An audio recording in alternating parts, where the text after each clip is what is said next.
Back at the wagon after vanquishing the accusers rather decisively, you are about to join the others discussing the outcome when Volfred finds you. Good work back there, my boy. Though I'm afraid I must pull you away from any revelry, for there is something you should see. Please, join me outside. Look forth. The golden star reveals itself to us once more. Indeed, somewhere deep in the infinite dark, a single star shines brighter than the rest.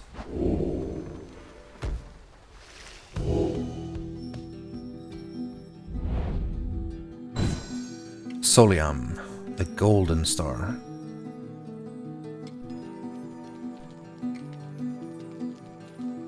Challenge the essence, and one among you shall be free.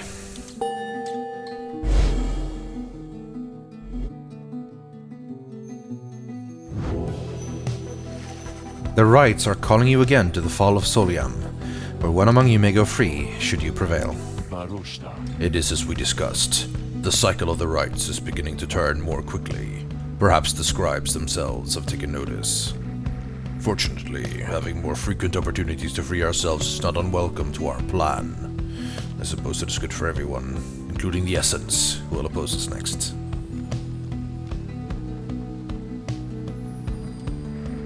Getting to Mount Aluriel ought to be a little easier than before, at least. We should be able to make landing near some of the old monuments to the scribes. Let us set forth at dawn. Soon, everyone is off to rest, as best they are able, knowing that another chance at liberty for one of them shall soon present itself. Tizo? Tizo has seemed somewhat less cheerful since his run-in with Lendl and the accusers. He approaches you, wanting for you to hear him out. Tizo seems unhappy about something Lendl said to him. Tizo understands full well why Lendl is angry with him. While Tizo does not like Lendl as a person, he recognizes nonetheless that he denied his freedom.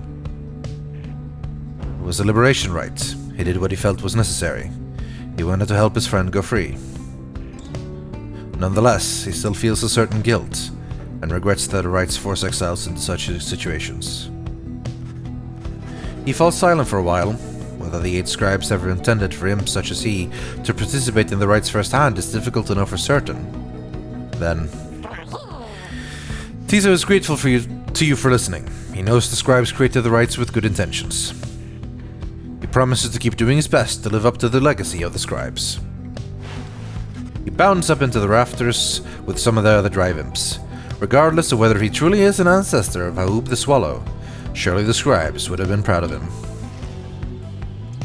I think so. I think Tizo's done very well.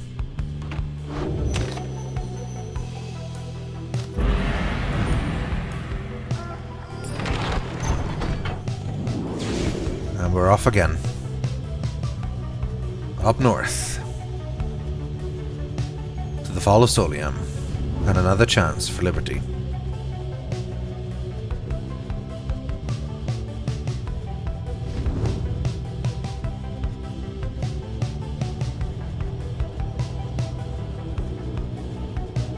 Either Emperor's Fall or Emperor's Ascent. Pamitha gains favor from the scribes. Or Gilman gain favor from the scribes. Well,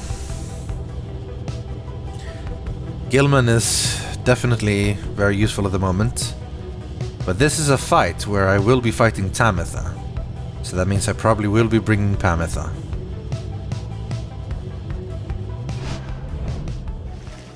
You make landing on this sacred Mount Alodiel, upon whose summit the next liberation rite shall soon take place.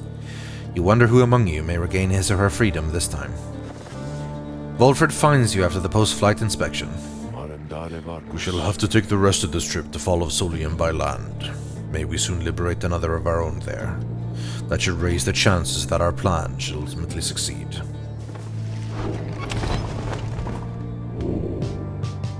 The Beyonder Crystal seeks Sir Gilman.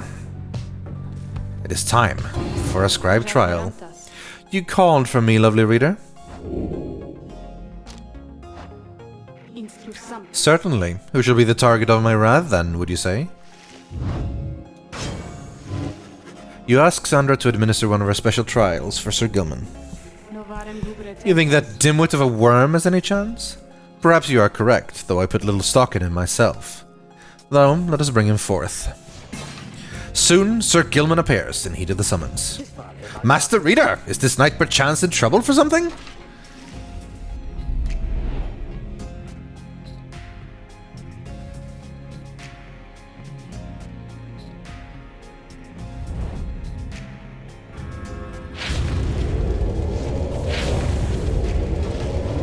The apparition Sandra appears and unfastens her mask. Listen well, worm, you answer to me here. As you will, your highness. Your highness. I like the sound of that. The flattery shall get you nowhere here. Demonstrate your competence to me then, worm. You shall have to do it mostly on your own, though under the guidance of your lovely reader. I trust you are prepared. Of course, your highness. This knight accepts this challenge. Okay, this could be a tough one. Oh, yeah, okay, yeah, definitely a tough one. Definitely a tough one. I need to be able to quickly avoid that aura. Especially because I don't have any of my own. That was too close. But I don't need to get very many. I have the slither to be quick about things. I just need to, like... Yes! I found a little path that wasn't blocked.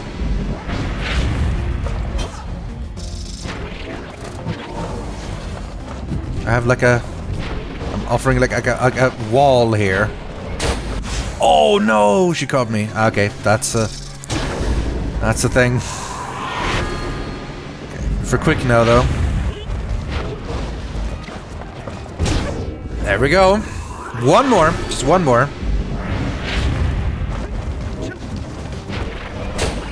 We can maybe fling it. Or might be better just to try. Oh, damn it. Okay, I might be back in time. Oh no, it's too fast. Just about.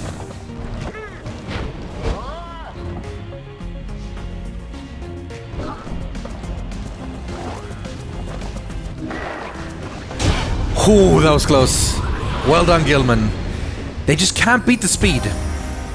If when you have enough speed, you're quick enough, you get there. Huzzah! This knight prevails! I have no choice but to concur with that assessment, Worm. Your performance was sufficient, and you passed my test. Thus, congratulations are in order. To you, and to your lovely reader. Now, farewell.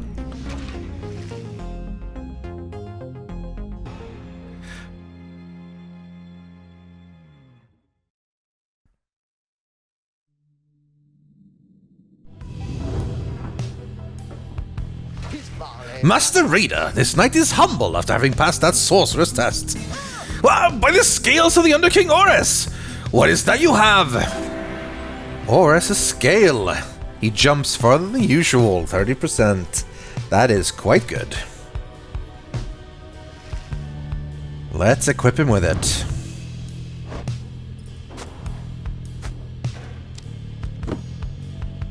They all have their thing.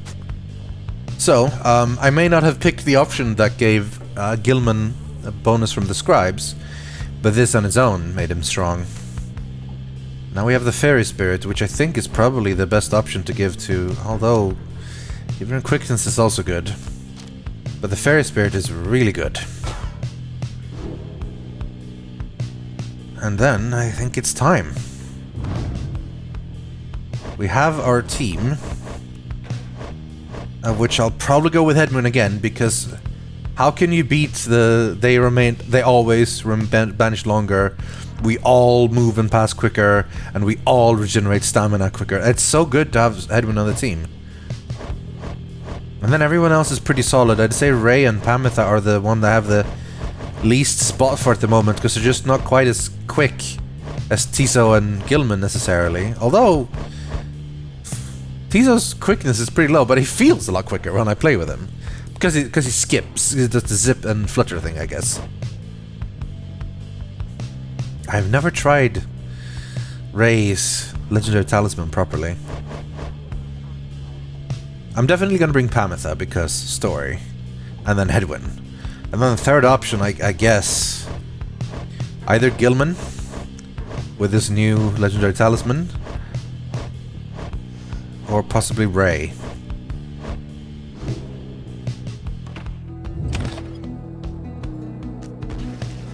Later that day, you accompany Pamitha to the sublime grandeur of Emperor's Ascent, where a moment of Triesta Tethys awaits you.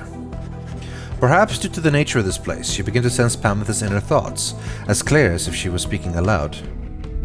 Talking to the dead again, Pamitha? Fine, why not? Not to keep your mind off things. Just don't go getting your hopes up. Your life back there, it wouldn't be any better anyway. Soon, you and she are finished paying your respects. You return to the wagon in silence, feeling as though Triesta Tethys has shown you favor. At dawn, you shall begin your ascent. For now, the solitude here is fit for pursuing your vocations. 2 quickness, not bad. Let us mentor. Let's mentor Pamitha. Should get her to 1 more level of mastery. Why, certainly, reader darling. How good of you to ask. You and Pamitha compare thoughts on how each of her fellow exiles can contribute to prevailing in the rights, and in which groups of 3 they can achieve their rare best. Nice. All in all, having to unlearn everything I've learned is going somewhat faster than expected.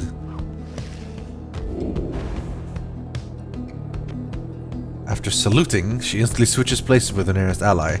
I'm not done the salutes much. But using her dash ability in rapid succession for less stamina sounds very, very good. Although that's not half bad either. Banishing and moving even faster. But I usually want to go for this to get the end ones. Permanently 8 is pretty good. So let's grab Strike Dash. It's fortunate we have someone like you to keep us all from getting at each other's thoughts. I think Pamitha's ready for the next battle. But it's time to talk with her first. You find Pamitha by herself again, though her expression has grown darker than her custom.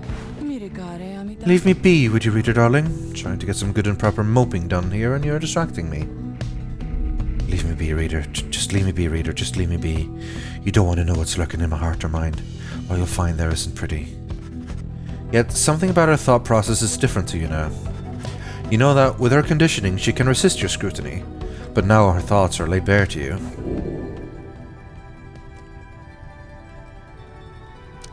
She asked I should leave her be. I will not intrude. Pamitha's thoughts are her own business. The fleeting connection between you soon is severed. Thoughts are loathsome things, reader. It is difficult to know how best to hide them. Mine are plain enough for you to see by now. She exhales and looks askance. You know by now why I am in this mess with all of you. You could say I lack Tamitha's sense of commitment, or seal. She lives only to see your nation overthrown. Something worse if she could have her way. Centuries of conflict can be quite emboldening that way, especially when one's sister's leading cause of death is Commonwealth forged steel. Wielded with the utmost of mercy, of course. Well, I had little patience for the senselessness of it myself.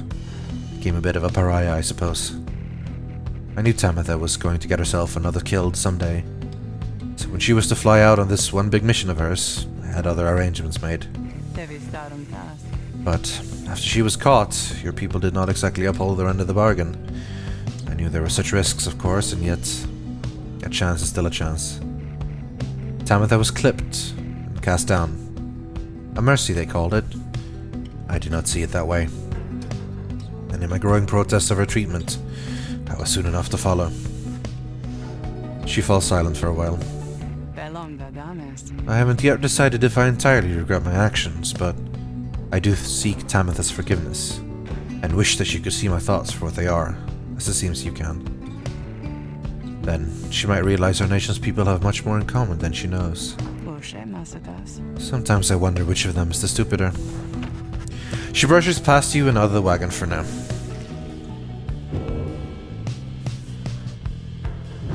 A little more story revealed for Pamitha.